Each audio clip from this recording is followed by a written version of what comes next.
Trey Lance's second pro day just finished up, and we'll have all the latest on the teams that were there in moments. And here we are, just 10 days away from the 2021 NFL Draft. Let me just say, as much as we think we know what's happening with some of the most important picks, there's still a lot of time for that to change. As we welcome you to NFL Live, coming later, everyone's ideas, oh, there you are, Dan, of what's going to happen with that 10th pick. Here's a hint, they're all different. Dan Orlovsky, Mina Kimes, Adam Schefter with us to start.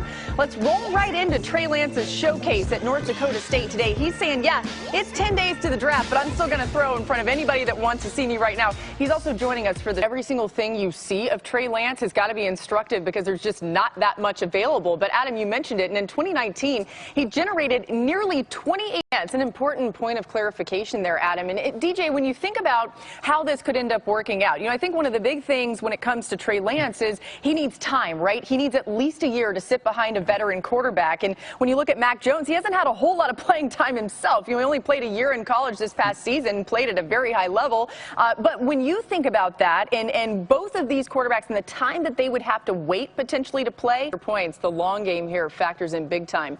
In a story that continues to develop, Deshaun Watson's attorney has filed a response to the first lawsuit that accused Watson of sexual assault and inappropriate behavior. Attorney Rusty Hardin's response addresses all 22 lawsuits against Watson and says some plaintiffs bragged about massaging Watson, some plaintiffs offered to work for him again, and others lied about the number of sessions they had with Watson. The response also alleges that, quote, a money grab was behind the accusations. Attorney Tony Busby, who represents the 22 women suing Watson, says the allegations in Hardin's response are, quote, demonstrably false, and that Watson's only defense is to call these brave women liars. The fewest receptions and yards in the league last season, so that's also real bad. Listen, that's it right there, right? That's bad. Yeah.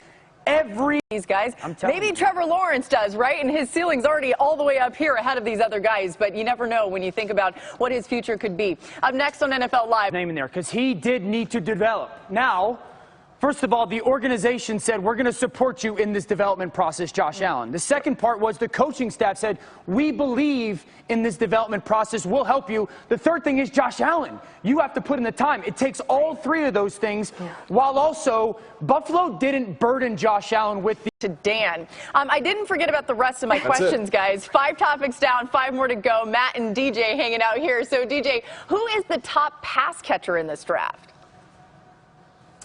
For me, it's Kyle Pitts.